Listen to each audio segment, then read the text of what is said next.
नमस्कार मित्रांनो, KP the entrepreneur या यूट्यूब चॅनलमध्ये तुमचे स्वागत आहे. एका मुलीच्या जन्मावेळी तिच्या वडिलांकडे मिठाई घेण्यासाठीही पैसे नव्हते. आज त्याच माणसाचा व्यवसाय 40 कोटींचा टर्नओव्हर करतो. हे कसे शक्य झाले? जो मुलगा 7वीत असताना BMW, मर्सिडीजची स्वप्ने पाहायचा, त्याला दारोदारी डिटर्जंट पावडर विकण्याची वेळ का आली? आणि 32 वेगवेगळ्या व्यवसायांमध्ये अपयशी ठरल्यानंतर असा कोणता एक व्यवसाय होता ज्याने नवनाथ येवले यांना येवले अमृततुल्य या ब्रँडचा मालक बनवले? चला ऐकूया 10 रुपयांच्या चहाने सुरू झालेल्या या अविश्वसनीय आणि प्रेरणादायी प्रवासाची कहाणी. नमस्कार, माझं नाव नवनाथ येवले. हो, बरोबर ओळखलं. तुमच्या आवडत्या येवले चहाचा मी मालक, डायरेक्टर आणि फाउंडर. आज तुम्हाला येवले अमृततुल्यची सक्सेस जर्नी शेअर करणार आहे आणि त्याच्या पाठीमागे जो आमचा इथपर्यंत येण्याचा प्रवास आहे तो मी तुम्हाला सांगणार आहे. येवले आम्ही मूळचे पुणे जिल्ह्यातील पुरंदर तालुक्यातील दुष्काळग्रस्त गाव आस्करवाडीचे. आमचे कुटुंब शेतीवर अवलंबून होते, पण शेतीतून भागत नसल्यामुळे आजोबांच्या डोक्यावर कर्जाचा डोंगर झाला होता. हे कर्ज फेडण्यासाठी वडिलांना पुण्यामध्ये एका अमृततुल्यच्या दुकानात कामाला पाठवण्यात आले. 2 वर्षांनी कर्ज फिटल्यावर त्यांनी गावात दुधाचा व्यवसाय सुरू केला, पण उरलेल्या दुधाचे काय करायचे हा प्रश्न होता. तेव्हा वडिलांनी मित्रासोबत मिळून पुण्यात चहा विक्रीला सुरुवात केली.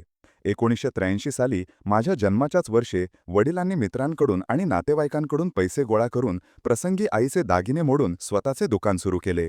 श्री गणेश अमृततुल्य या नावाने आमचा व्यवसाय सुरू झाला. चहाची क्वालिटी इतकी चांगली होती की लांबून लांबून लोक चहा प्यायला यायचे. पण काळ बदलला. चहासोबत वडापाव, पोहे, शिरा असे पदार्थ आले आणि अमृततुल्य कुठेतरी मागे पडले. 1999 साली माझं 10वीचं शिक्षण पूर्ण झालं. वडिलांनी मला दुकानात बसवले, पण माझी स्वप्न खूप मोठी होती. 7वीत असतानाच मला वाटायचं की माझ्याकडे ऑडी, BMW, मर्सिडीज गाड्या असाव्यात. वडिलांच्या अस्तित्वावर न जगता स्वतःचं काहीतरी करायचं होतं. म्हणून मी मल्टीलेव्हल मार्केटिंग कंपन्यांमध्ये काम सुरू केलं.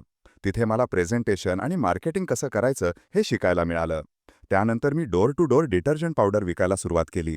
तिथे मला खूप अनुभव मिळाला. कंपनीने मला पुण्याहून जोधपूरला पाठवले, जिथे भाषेची अडचण आली. कधी पॅकेट विकले गेले नाहीत तर जेवायलाही पैसे नसायचे. तेव्हा 2 रुपयांचा बिस्किटचा पुडा पाण्यासोबत खाऊन दिवस काढले. अचानक एक दिवस घरून फोन आला आणि मी परत आलो. स्टेशनवरून थेट डेअरीवर गेलो तर तिथे वडिलांच्या दशक्रियाविधीचे पोस्टर लागलेले पाहिले. मी पूर्णपणे हादरून गेलो. वडील जाऊन 3 दिवस झाले होते आणि मी 3 दिवसांनी घरी पोचलो होतो. वडील गेल्यावर घरावर 8 लाखांचे कर्ज होते. आम्ही 5 भावंडांनी मिळून हॉटेल चालवायचे ठरवले. आम्ही स्वतःच प्लेट धुण्यापासून ते चहा बनवण्यापर्यंतची सर्व कामे केली. लोक जेव्हा आमच्या मळकटलेल्या कपड्यांकडे बघून बोलायचे तेव्हा खूप वाईट वाटायचे आणि माझ्या स्वप्नांची आठवण यायची. मी हॉटेलमधून बाहेर पडून भाजी विकायला लागलो, पण 10 रुपयांची मेथीची गड्डी विकून मी ऑडी कशी घेणार हा विचार सतत डोक्यात यायचा. त्यानंतर डिटर्जंट पावडरची कंपनी सुरू केली, पण तीही बंद पडली. मोबाईल रिपेअरिंगचा क्लास करून मोबाईलची दुकानं टाकली. हातात थोडे पैसे आले, सोन्याच्या अंगठ्या, गळ्यात चेन आली. पण एक चूक झाली. आम्ही सगळे पैसे वापरून कॅशमध्ये फ्लॅट घेतला आणि दुकानं एकामागून एक बंद पडली. मी पुन्हा कर्जबाजारी झालो. त्याचवेळी माझ्या मुलीचा जन्म झाला आणि तिच्या जन्माच्या वेळी मिठाई घेण्यासाठीही माझ्याकडे पैसे नव्हते. हॉस्पिटलमधून डिस्चार्ज घेताना सासऱ्यांकडून पैसे घ्यावे लागले. मी पुन्हा भाजीचा, शेंगदाण्याच्या पट्टीचा, आळंबीचा असे अनेक व्यवसाय केले. एकूण 32 व्यवसायांमध्ये अपयश आले. तेव्हा कुटुंबासोबत चर्चा करताना लक्षात आले की आपला मूळ व्यवसाय तर चहाचा आहे. काखेत कळसा आणि गावाला मळसा अशी आमची अवस्था झाली होती. आम्हाला कळले की व्यवसाय नाही तर आपले नियोजन चुकत होते. आम्ही मोटिवेशनल पुस्तकं वाचायला सुरुवात केली. बिझनेस कोचिंग क्लास लावले. ब्रँडिंग, मार्केटिंग, प्लॅनिंग यांसारख्या गोष्टी शिकलो.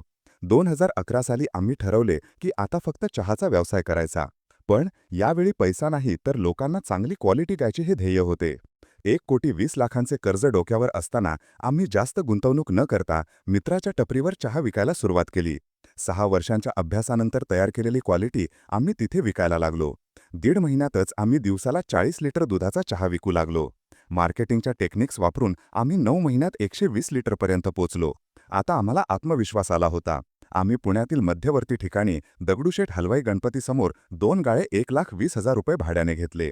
दुकान मालकाने विचारले, 10 रुपयांचा चहा विकून तुम्ही एवढं भाडं कसं देणार? चहा विकणार की दारू?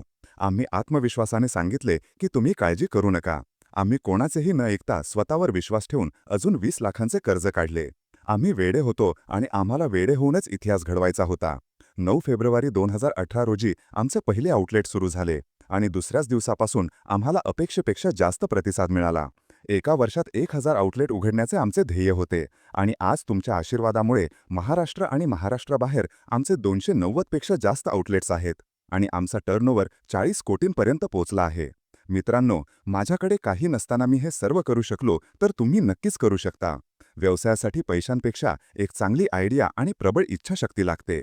अभ्यास आणि योग्य नियोजनाने तुम्ही कोणत्याही व्यवसायात यशस्वी होऊ शकता. संघर्ष केल्याशिवाय कोणीही महान होत नाही आणि जोपर्यंत दगडावर हातोडीचे घाव बसत नाहीत तोपर्यंत तो देव होत नाही. हा व्हिडिओ आपल्याला कसा वाटला हे आम्हाला कमेंट सेक्शनमध्ये कळवा आणि आपल्या मित्रांसोबत शेअर करायला विसरू नका. आपण सर्व मिळून उद्योजकतेच्या या प्रवासात पुढे जात आहोत. या परिवाराचा भाग बनण्यासाठी केपी द एंटरप्रेन्युअरला सबस्क्राईब करा आणि आपल्या मित्रपरिवारासोबत शेअर करायला विसरू नका. चला एकत्र शिकूया आणि पुढे जाऊया. भेटूया पुढच्या व्हिडिओमध्ये. धन्यवाद.